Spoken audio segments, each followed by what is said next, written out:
Որպես պատմաբան, ինչ կասեք, հնարավոր է թուրքերի հետ այս անգամ հարաբերությունների նորմալացում եւ ինչպես եք այդ ամենը պատկերացնում։ Թուրքերի հետ հարաբերություն ստեղծելը այդ նման է ոնց որ փոսի մեջ աստիճան մանկալում։ Թուրքերը երբեք հայերի հետ ընկերություն չեն արել, երբեք բարեկամություն չեն արել, երբեք հարազատություն չեն արել։ Եվրոպացի հետազոտողներից մեկն ասել էր մի ժամանակ, այստեղով թուրքեր են անցել, այսինքն նկատի ունեմ այն հանգամանքը,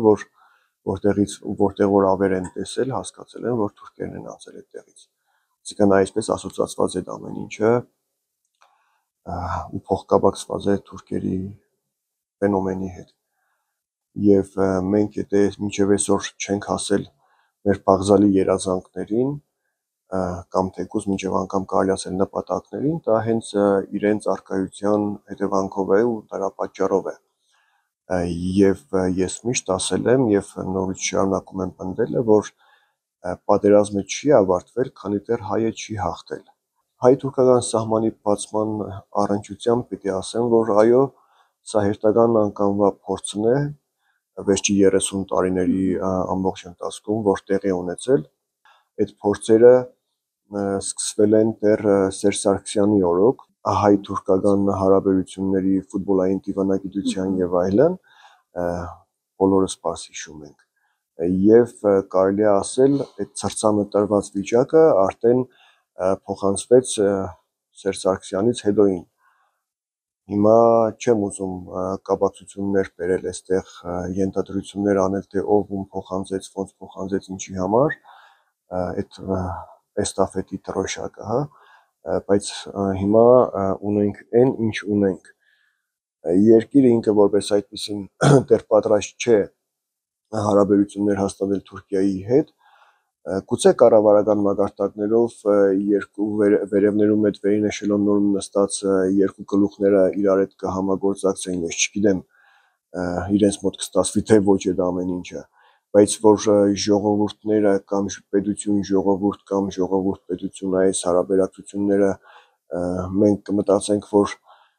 կարող է պատահի այնպես ստացվի, որ լավ լինի ամեն ինչը, իրենց վարունգն ու պամիդորը բերեն Գյումրի, ենթադրենք էլի օրինակի համար, մենք մեր ինչը տանենք Թուրքիա վաճառելու, չգիտեմ, որովհետև Թուրքիան ինքը որպես այդպեսին ինքնապահ պետություն է եւ ի տարբերություն հայ ժողովրդի իրենց երկիրը սիրում են,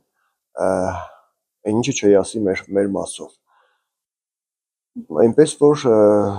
հիմա այս պահին շատ վաղ է խոսել հայ-թուրքական հարաբերությունների լավացման մասով, որովհետև նորից եմ կրկնում, հայ-թուրքական հարաբերությունները երբեք չեն լավանալու, քանի դեռ մեր մեջ կա սեփ, այսինքն հայոց ցեղասպանությունը։ Նիկոլ Փաշինյանն ինքը որպես այդպեսին եւ իրավունք ունի եւ իրավունք չունի խոսելու ժողովրդի անունից, որովհետեւ շատ հարցեր կան, որ պիտի, ինչպես որ ինքն է ժամանակին ասում, պիտի կամ հրապարակում քննարկեմ ժողովրդի հետ, որոշում կայացնենք, նոր ըստ այդմ ես իմ քայլերը անեմ, բայց ինչպես գիտենք ինքը դա չարեց, որովհետև իրեն ձեռք չէր տա, որովհետև ժողովրդի պարզ մեծամասնությունը համաձայն չէր ցեղասպանությունը ջնջելուն, ուրանալուն, այդ ժողովուրդը պատրաստ չէր թուրքերի հետ հարաբերակցություն ստեղծելու եւ այլն եւ այլն։ Երբ որ Նիկոլ Փաշինյանը չի լինելու մեր պետության այդ ամենավերևի հրաման տվողը, ինչ որ մեկը եթե փոխարինի իրեն, մինչև այսօրվա դրությամբ Նիկոլ Փաշինյանը ինչ որ պայմանավորվածություններ է ձեռք բերել այլ պետությունների, այլ երկրների, չգիտեմ, ինչ որ փաստաթղթերով են, դրանք բոլորը չեղյալ պիտի համարվեն, որովհետև մենք բոլորս գիտենք, չէ, որ կա բան, որ մեզ թույլ է տալիս ենթադրելու Նիկոլ Փաշինյանի այս ամբողջ գործած այդ ընթացքը, որ սխալ է, որ ճիշտ չէ, որ ինքը իրավունք չունի, որովհետև ինքը պատրաստ չէ հոգեպես բավարարելու դիմացինին, որովհետև ինքը կատարում է դիմացինի պարզապես մեքենաբար, ինքը կատարում է դիմացինի կամքը, ուղղակի զուտ իրեն հիպնոսացրել են կամ թե ինքն է մեզ հիպնոսացրել, չգիտեմ, որովհետև այստեղ մի քիչ վիճելի է այս հարցը, բայց այն որ ինքը իր տեղում չէ, որպես ղեկավար, սա փաստ է եւ սա ակնհայտ է։ Տեսեք, ես շատ կզարմանայի, եթե հիմա Նիկոլ Փաշինյանի այս ռակուրսը փոխվեր ու ինքը Հայաստանին նայեր մեկ այլ տեսանկյունից։ Ինքը